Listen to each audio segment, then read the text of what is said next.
Welcome to Samba Samba. Enjoy the video.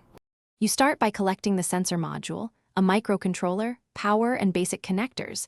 This avoids delays. Once you have parts, mount the sensor rigidly so prints land in the same spot. That stability matters more than fancy optics. Next, wire power and ground directly to the sensor and connect data lines, TX/RX or SPI/I2C, to the controller.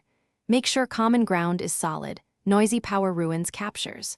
Finally, add an LED and a GPO trigger to control illumination before reading. Once the hardware is wired, make imaging reliable. Trigger the LED, let a brief settling delay elapse, then capture a frame. You control exposure to avoid saturation and ensure ridge contrast. This step directly affects matching performance. Next, preprocess. Normalize intensity, reduce noise, and enhance ridges so minutiae stand out. If the microcontroller is limited, stream images to a host for heavier filters. Finally, extract minutiae points, endings, and bifurcations. Because matching operates on, you finish by implementing enrollment and matching. Prompt for 3 consistent captures per finger, generate templates, and store them with quality metrics. Once done, run one verification and one identification flows.